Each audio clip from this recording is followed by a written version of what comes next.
Okay, right. Thank you everybody for coming.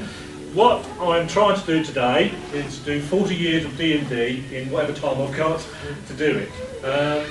Basically, I need two people to film it. One there, yes.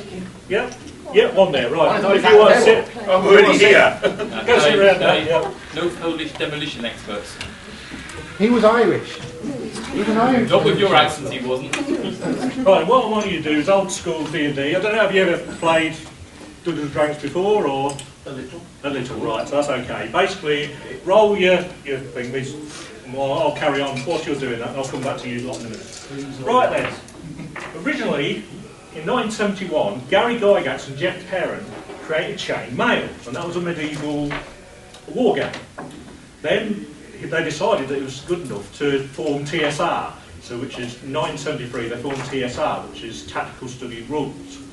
Then Dave Anderson used the rules of Chainmail to create something called the Fantasy Game, which was then, with Gary Gygax, they created Dungeons and Dragons, which then they sold through TSR.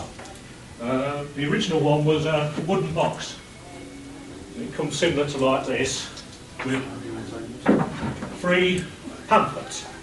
And this is the original release in 1974. Have you all finished your... Unfortunately, Yes. why can I never get stats like this when I do it?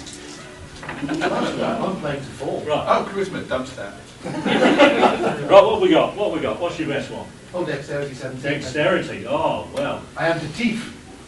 The thief in Okay, yeah, okay. Intelligence. You can be a magic user then. Right. Oh, well, you can be... actually, we'll make you an elf, actually. We'll make you an elf. Right. Not that it matters, but... elf. Never find them when you want. Here's a magic user for you. Thief type character for you. No, you can be the halfling. Always You can be an elf for you, right? That's just to do your pictures. Right then. Basically, being to you, let's say you're a magic user, you're going to be an elf. In the first move, there wasn't thieves in the first move, so as we're going through this one, you can't actually do anything at the moment. So, we'll carry on. Really, you can be the map maker, because that's one thing, because originally they never had maps or anything. They never had the nice little things that you put down and thingy. So basically you just do it on a bit of paper. So you can be the map maker until we get started. But being I'm the Dungeon Master, I can pretend this is the start of your journey into the Haunted Keep. So this will help you save that right kind of thing. So basically, as you go in, and you've got a corridor here, and you've got a door there. So if you want to put your figures wherever you think you want to be, and there's a door there and a door there. So you've got to decide where you want to go. Right. Are these 10-foot wide corridors? Friendly? Are these 10-foot wide corridors? Yes, they certainly look that way. Yes, certainly look that way. So basically, you then get up to a door. What do you want to do? You've got a door to your left and a door to your right. Either at them two ends. I don't imagine you don't make a decision. I'm at the back. You have best intelligence. You lead. We'll turn left. We'll turn left. Very good. I'm glad you said that. Right, you come to a door. What do you want to do when you come to the door? Can I pick the lock? No, because thieves were not invented in this part of Dungeons and Dragons. So I'm afraid not, sorry. Can I listen at the door? Yeah, well the door doesn't say a lot, but I'll let you have a go. Well, roll the dice, let's see if you listen. 1 6-sided dice roll down. Right. You hear some strange dog-like barking. Can I check to see if the door is even locked? No, it's not locked. You want to see the episodes of Doctor Who. Right, Okay. what are you going to do? Seeing as I'm the map maker, shall I open the door? Do I have your agreement? Is there anything you want to do first? Like knock arrows, draw swords, cast spells? Check what weapons we even have. Do we have any weapons? Yeah, whatever you want. You can put down whatever you want. One weapon, if you're a magic user, whatever spell you want. Pick a spell, it doesn't really matter. We're only just playing it for... Well, I'm a halfling. I like to see. Right. So you're going to open the door, eh? Open the door. Right. Inside, you see two kobolds. They're like dog-like creatures. Now then, the next problem we've got is, unfortunately, you had to use chainmail rules for this version of Dungeons and Dragons. So you actually can't fight it unless anybody's got a copy of chainmail on them in the audience. No, I didn't think so. So what we'll have to do is then we'll move on to the next generation of Dungeons and Dragons, so we can actually fight. This was the next book out in 1977. This was the first one. A school teacher actually wrote it. He basically made the rules more accessible, and so this was the first time that actually the students, and this is when Dungeons and Dragons started to take off, and students actually, the word of mouth spread about. So this is when the first time that it became accessible. Right then, so you can now go and attack or do whatever you want. You attack using a 20-sided dice.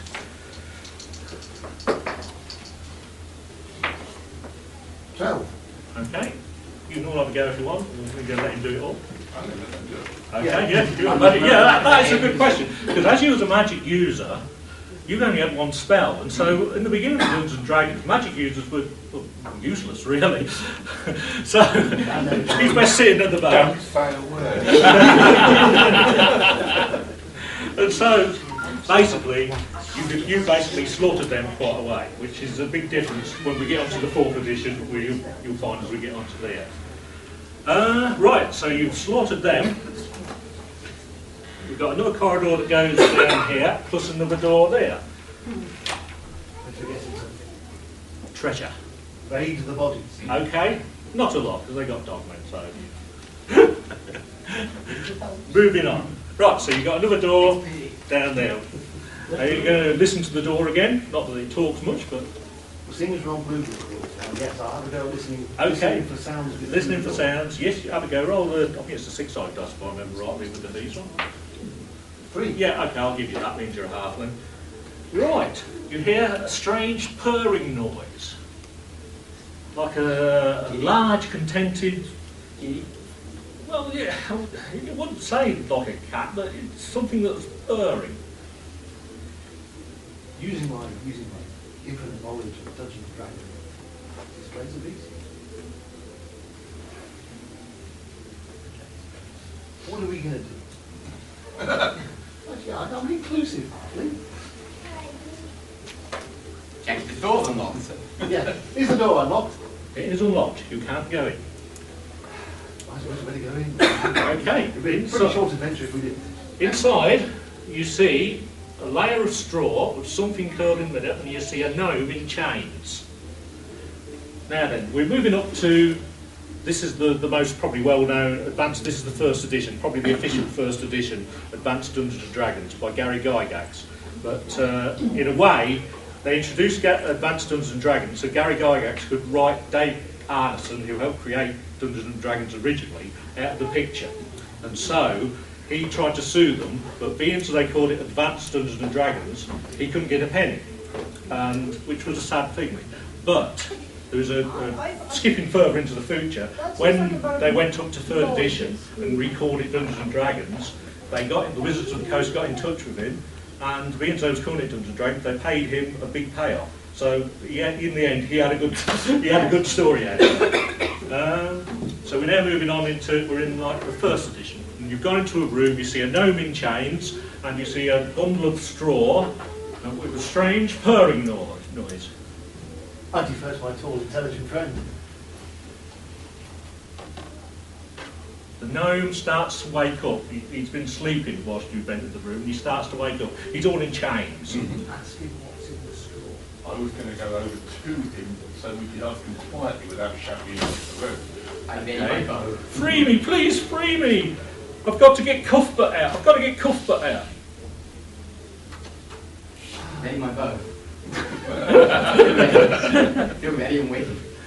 Cuthbert, please release me. I've got to sort Cuthbert out. He hasn't been fed. Do you want me to see if I can pick the lock? I was going to say free him if we can. I'll see if I can free Free Cuthbert. Yes, oh, okay. Roll free the gnome. roll the six-sided dice. 3. Yep, well, I'll give you that. So you're very good at this. I'll give you that. So, basically you free the gnome. And he hurries out, he goes into the straw, and inside you see a giant hamster. Now, this is actual true. In the second edition, this is Spelljammer, they actually introduced hamsters that could power space vessels. And basically they had a wheel inside the spaceship. And it used to power the spaceship.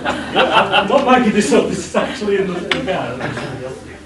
So, yes, they say thank you very much, and they're out like a shot and leave you to it, basically. Now then. Right then, so you've got another door at the end of this corridor. And we're getting soon ready to move into second edition, I think. You have a feeling of dread as you walk down to this corridor. I hide behind the magic user. Also, incidentally, the Monster Manual was one of the first Advanced Dungeons and Dragons book, and it was probably one of the best sellers as well, alongside perhaps the basic set kind of thing. Making this actual adventure, which come with the basic set, V2, this was one of the most best-selling things, and before computer games, this sold. V2, over 1.5 million of this game, so making it the most well-known, The Keep of the Borderlands, a well-known game out of any set that's ever been released. But that's basically because it was set off with the basic set. Right then, oh sorry about that. Yeah, so you have a feeling of dread as you go up to this corridor to this door. I'll move you along. The little gnome's gone. Right. Also, that's another thing. There's, I'll let you have a look at that. Look through there for a moment. Right. So you have a feeling of dread. I have a feeling of dread. I have a feeling of dread. Go on, then, listen to the door. What's the door say? Listen to the door. They're very talkative, these doors. 6. Oh, well, the door will be spilling his guts out by now for 6.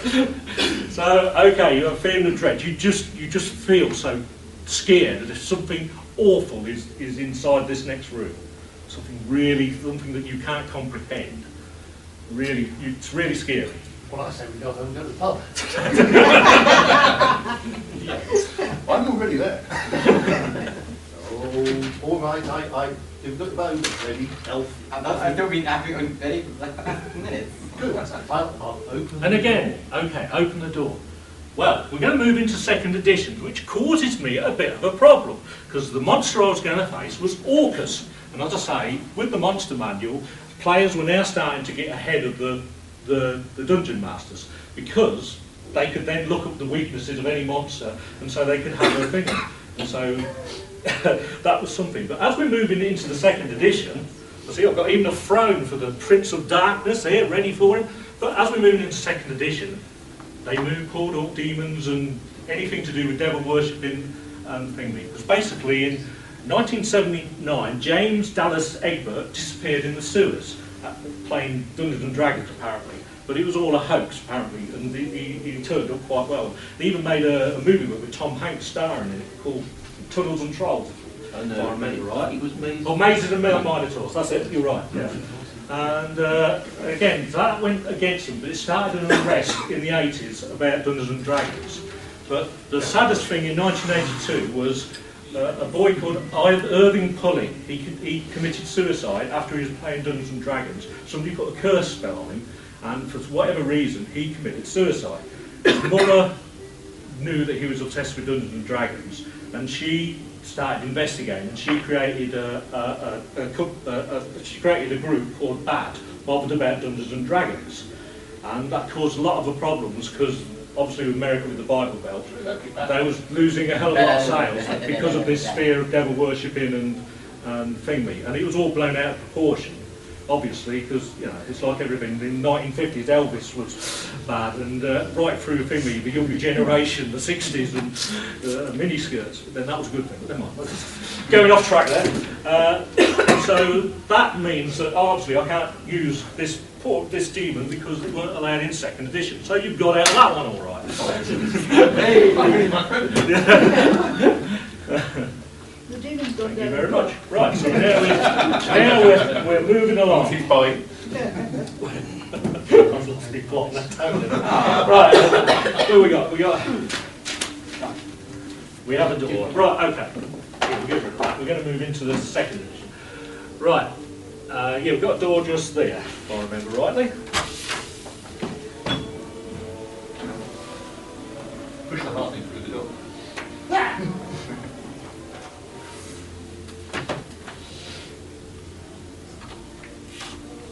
Right, okay, it's a corridor actually. It's a corridor which leads to another door just there. I'm not guarding them yet. Right, okay, so you're going to listen to the door again? They're very talkative. Go on these doors. then, I'll listen at the door. Okay. Knock knock. Who's there? You expect an answer from the door? As we're moving on, this is the second edition. I mean, these are the hardback versions, just come out kind of thing. But again, basically they had to censor all the demons and everything out of that one. Right then, so, I don't know what I'm putting in there. Okay, right, you can't hear anything, but you sense the magician, the magic Yeah, to answer your question. senses a type of magic. A kind of magic. This is a kind of magic. So are you going in? If Ozzy said magic, I'll be there. This is Freddie. Fill in your pockets. There's Freddie Mercury singing his eye in. So you got to go in. Right, basically you see a room with three blue magic runes. How are you going to Fine, do that. Are you going to ignore them? Do I Step out? recognise the runes? Eh? Do I recognise them? You do not recognise the runes, but you You don't think there is anything harmful with that. Three of us.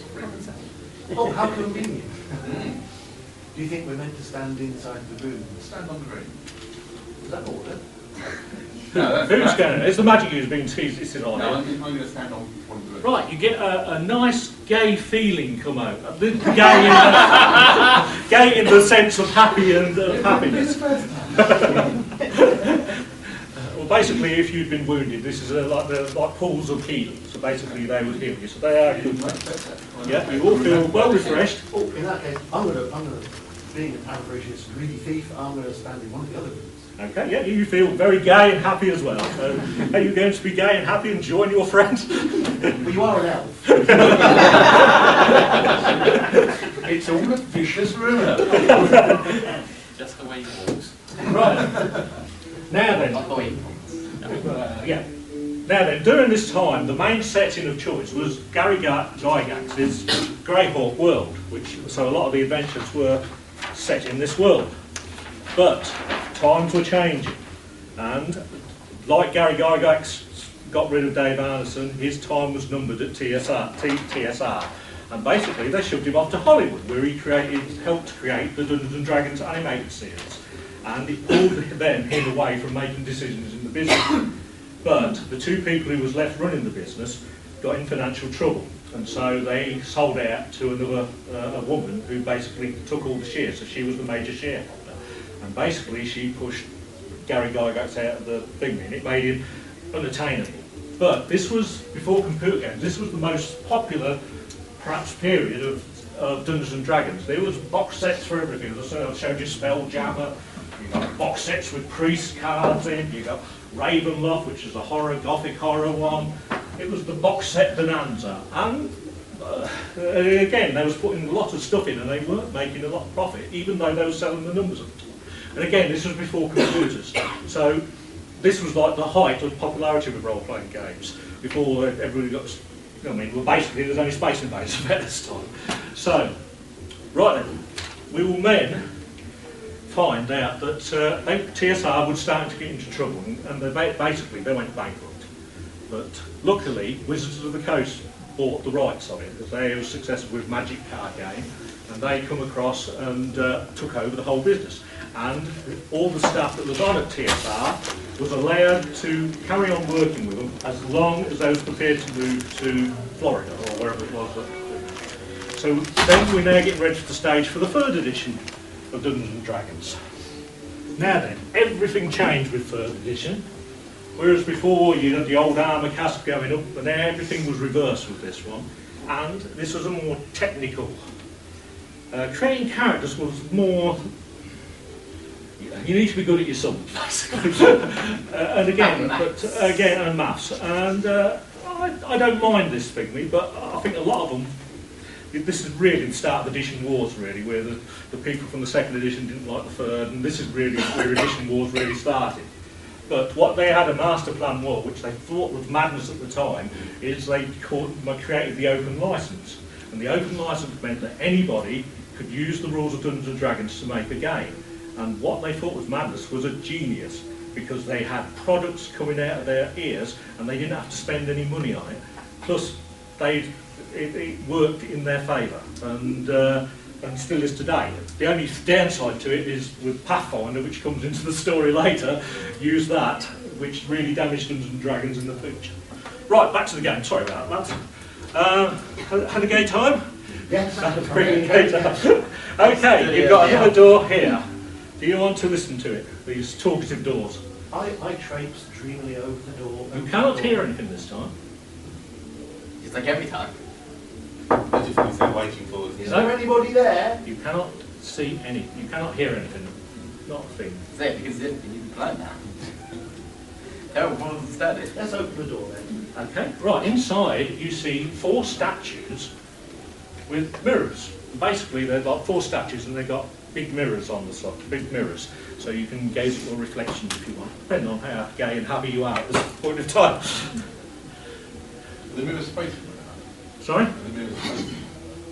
Well, yeah, they are, I suppose, yeah. You're looking at There's me another like, door. There is another door, if I remember right, You just like there. talking to doors, don't you like talking to mirrors? I'll wander over to a mirror and look. Okay, you see yourself in the click. It's safe. You hear a click as soon as you, as soon as you look in the mirror. You hear a click. I knew that would happen. But nothing else happens. You just hear a click as if both doors, the door that you came through and the door that you're thinking, were locked. Someone move us in then, so we're not looking like we're locked outside. Try the door that we just come through. No, it's locked as well. It is locked. Yeah. No, actually, go inside. I'll try. You're admiring yourself still in the mirror. Oh, I'm sorry. I'm Yes, just doing my hair, Yeah. you know, altering the lipstick, that sort of thing. Okay.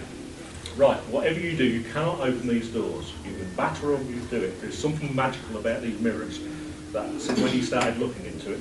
But so you've now got to work out how to stop the mirrors from the mirrors have affected the doors. Have a look at the mirrors and the statues holding the mirrors. Okay, yeah, they just look to you. You can sense a magical aura from them, but you don't know why they've locked the door, apart from the fact that you're trapped inside. Well, when I move away from the mirror, maybe in fact, Yeah, the doors are still locked.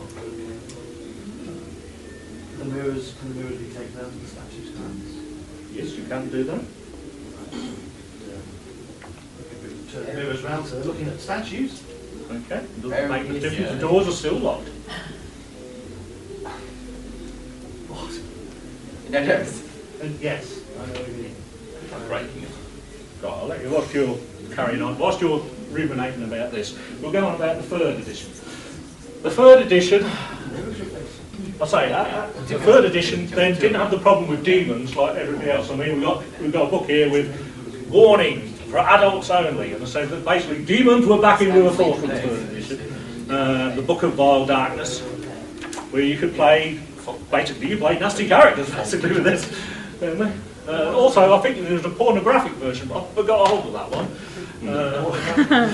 Hang on. Something got his attention. That's the trouble. No, there actually was a pornographic version where you could roll out and how endowed you were and your breast sizes and all sorts. Yeah, and there's a lot more as well. But it's like 75 quid to buy, so I don't think it's worth Stop and it. see if Amazon's got it. We have the beginnings I of a think the old plan. dad goes after. We've got a plan, oh brilliant. Well, we reckon that mirrors are paired, and if you look in one pair of mirrors, you block the doors, and possibly, maybe, if you look in the other pair of mirrors, you can't lock the doors. No. No. You're still locked in. It's going to be a long game. Anyway, you keep conferring. As we move on and on. Right. Stealing what I say, there was the What's the time ceiling where, like? where figures were now starting to make a comeback. There was actually a miniature side game which could be used for the thing there, and this is where the miniatures really took off. You could buy packs with all different varieties of different miniatures. As I say, I've bought possibly too many over there. Many hours. No, they're fully painted, the new ones, yeah, that's the thing. It's the old grey ones, the painted ones, yeah.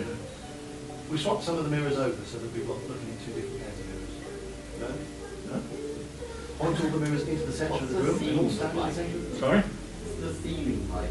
The ceiling? No, the ceiling's normal, yeah, it's normal, same, you're in like a stone castle type Why am I thing. doing all the thinking? I've only got intelligence of 30. Don't look at me, I've got an intelligence of 8. Well, you're just there to look pretty. You are looking pretty in the mirrors. And in actual fact, when you move away from the mirrors, your image stays in the mirrors. Right. So your image stays there, so it's like a photograph in the mirror. Now he tells. Yeah, sorry. So there's now sorry. 4 images of me in pictures. Yeah, if you could step in the thing. Did you roll for your ego? Why haven't he? Do you? Of course you do, you're okay now. You could. Make a gullibility roll. Failed. I've never met a gamer that didn't have an ego. It seems timid, but it's not.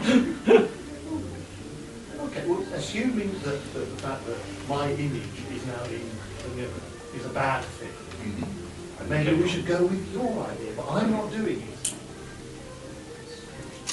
What was your idea? Great, mirror. Break the mirror. An arrow at the mirror. I love that idea. An arrow at the mirror.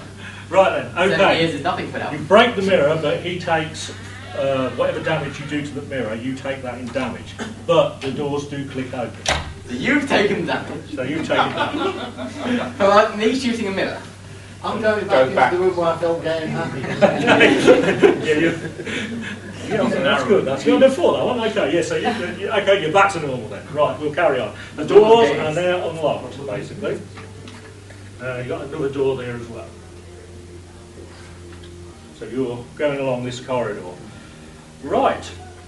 Now, in, I say, in 2002, the third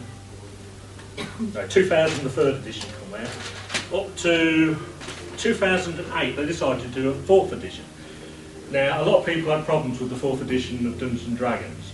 My son particularly likes it, but it did seem to convert more into, like we're doing now, a tabletop game.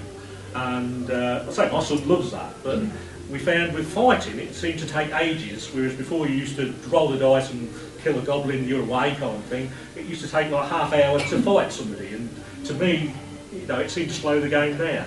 And a lot of people were saying with the edition wards, a lot of people weren't happy with the way the changes were. So Pathfinder, using the D20 license, created their own version, which was a spin-off from the 3rd edition. And it basically took over all Dungeons and Dragons funders. So for the first time, Pathfinder was the role-playing game of choice. And again, it's basically an extension of 3rd edition rules.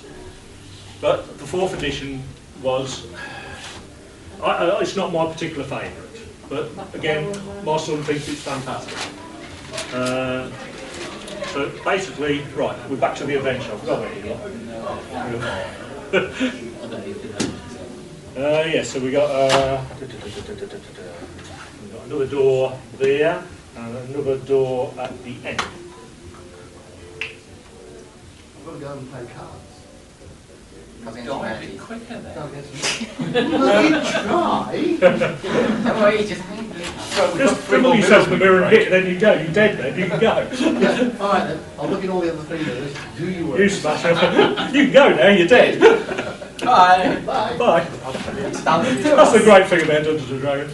You carry on, whatever goes I should on. point out that at this point in a real game of Dungeons and Dragons, this is where I would have to go into the kitchen, get some biscuits and tea. Yeah. And that's all. Yeah, it's not the same. Anyway, thanks for that. Can you give a round of applause for the game half? Right then, so we got another door here. So we're getting near to the end. There and there. There and there. We're getting near to the end. Nearest one to start. Right. Yep. Wait, are you leaving? Are you listening to the door with this one? No, No, you're straight in. That was Right. really happens, Joe. You see an owlbear inside there, Now, Should listen to I- the door. I think they run out, when they was making monsters, I think they'd run out of ideas for No, monsters. the old bear is a thing from Apache mythology. It's Oh. actual real. Well, I've learned something new today then. Thank you, Dr. Mark. Yeah, well, you know, because it seems like owlbear and, you know, they seem to be mixing different... And, you know, it seems to be, oh, what can we make a monster? Let's chuck two together. And, but actually, I'll stand corrected. The owlbear is okay. How many old bear got? Right, and so you've got an owlbear. Right then, again, fighting is a lot more complex now we're moving into 4th edition. So this would be a tedious hour now if we're playing by the proper rules. But I say that you're so good, you've got a spell. You've got a spell. Use your spell. Finally. What are you, magic missile, sleep? Magic missile. Right, that's sorted that one out. Right, that's sorted that one out. We ain't got any of that 4th edition golden dice now. Right then, so that's sorted that one out. We've got one more room left. One more room left. He says. So if you want to go back down the corridor, we've got a room there. Very disappointed we haven't found anything new yet. Oh no, I'm a mean dungeon master. You also haven't got an XP yet and killed some things. I'll say, Game happens. now we then, for the first time, Dungeons and Dragons found that they was losing money. And so, they thought, what can we do to get the fans back? Nobody particularly really loved the 4th edition. So they decided, instead of doing it through a committee, which they did with the 4th edition, they would then ask the fans, and this is the result D&D Next. And again, it seems to be a drawback. It seems to be going back to the 2nd edition, probably the 3rd edition in some ways. And it still has a touch of the tabletop with the 4th. But again, this to me, I thought this was a good move forward.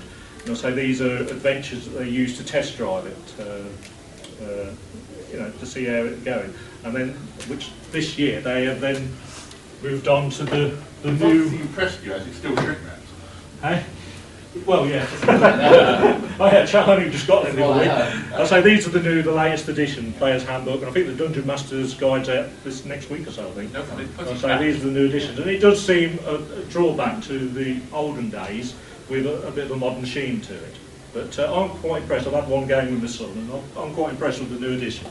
Me and Dad have been playing for Apparently they've been taking on board what's happened with the release of those 2 books, and they've started already rewriting the GM's guide back 3 books. I think what I found wrong with the 4th edition, just as a thing, was that you had to do a lot for character generation. You really had to sign up to the subscriber service to get. There was so much different variations with your character. If you had that character generation, you paid for this character generation. It was easy.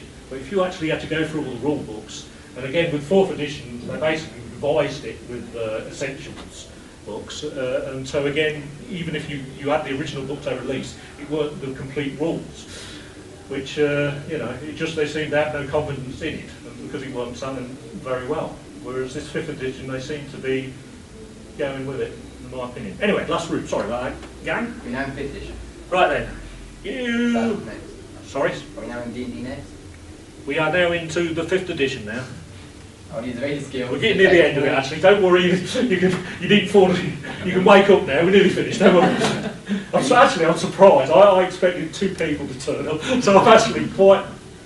I'm pleased that you all turned up. Thank you very much. Right, last room. It is my ranger's skill to protect set 5 monsters in D&D next in the vicinity of 1 mile. Okay. Dragons. Warning, he's Undead. memorised the book. Page, chapter. DM prepare to die.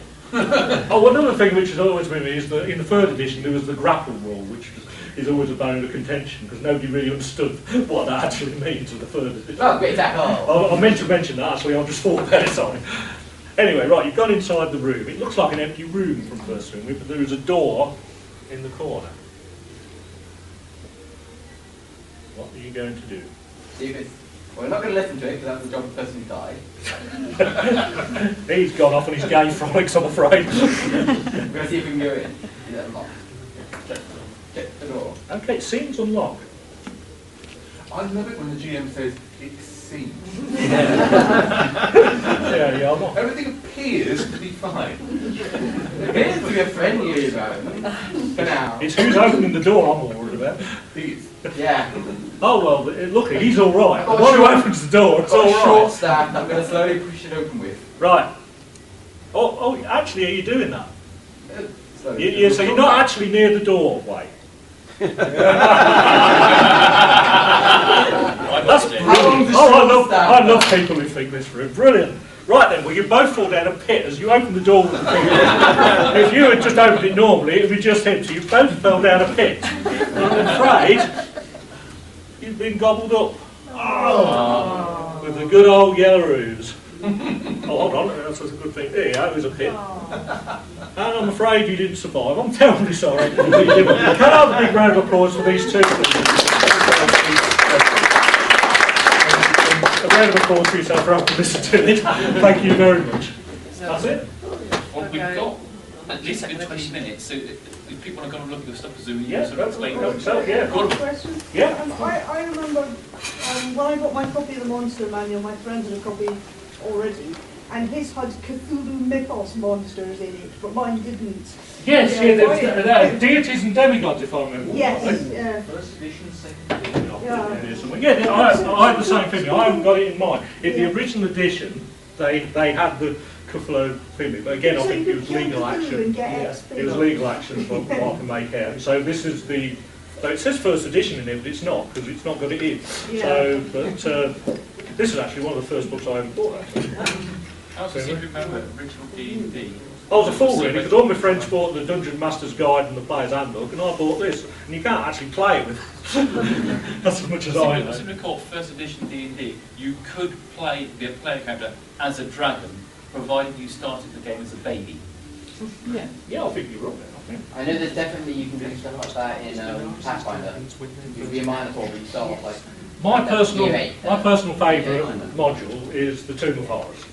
Now, I've played this and nobody's ever survived it. And if you're in a real bad mood, this is the game to play.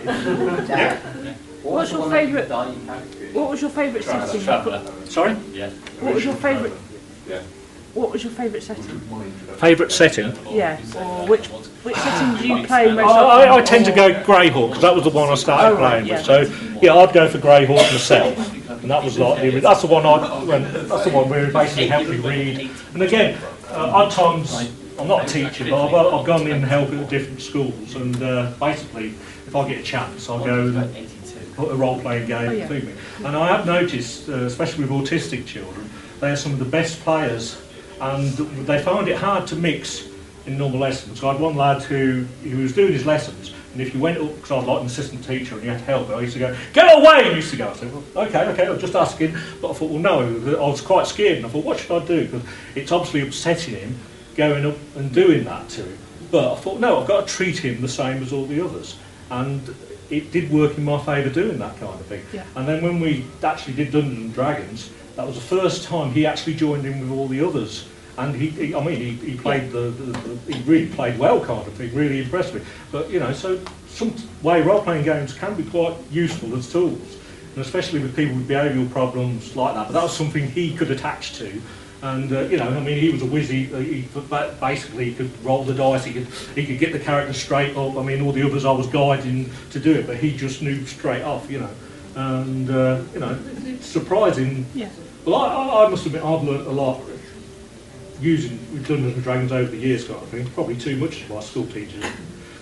When I was supposed to be doing my exams, I was playing Dungeons and Dragons, which probably not the best thing, really. When you get to know how to do real spells. Sorry? The chick tracts thing. Oh yeah, Chick Tracks. Yeah, that was yeah, they made a movie of that just recently as well. Yes. Yeah, Chick Tracks was I think it was a Jehovah's Witness group, and it's brilliant. If you ever get a chance to look at it on the internet, Chick Tracks, and it's like a comic strip about it's about two girls who start playing Dungeons and Dragons. One commits suicide because she has a curse spell put on her, and the other one gets saved by a nice hunky Christian man who showed her the light, kind of thing. And they actually made a movie of it, and they got the rights for it. They went and asked the Chick Track person who created the comic strip, could we do a movie of your film? And he said, what are you going to do with it? Thinking I was going to take the mickey out of it. He said, no, we want to do it straight from your comic strip filming. And the actual Jehovah's Witness group said, yes, you go ahead, you can have the rights for free, as long as you do a straight filming. And actually, being it's done as a straight thing, it is actually more funny, because it's actually done straight. You know, if they had took the mickey out of it, it'd be beside the point. But again, that's another thing. I think you can find it on the internet, I think, iTunes. There was a Kickstarter, wasn't there? Yeah, I think so, yeah. What sort of feedback about the Judges Guild sort of time project? Judges Guild, yeah, I've got a few. Yeah, that was one of the first licensees, I think, when Dungeons and Dragons first, because they couldn't cope with the amount at the time. They couldn't cope. This is the only two originals one left. I had quite a few when I was thinking, but this is the only two I've got left now. But yeah, that was very basic, very thingy. But yeah, I think my favourite was the City State of the Invincible Overlord. That was one of the first towns that I can remember playing, where you actually went into a town. But yeah, this was like the first, before they had the money to develop their own products. Judges Guild was the main one, let's say, officially approved at the time. I don't think that lasted. I think when they got by the second edition, I don't think they had the license for it by it. I can't remember anyway. But yeah, I'll say if anybody wants to have a look around and have a look at some of the different books and probably have some memories from different versions you've played. Anyway, no, thank you. Thank you. Thank you.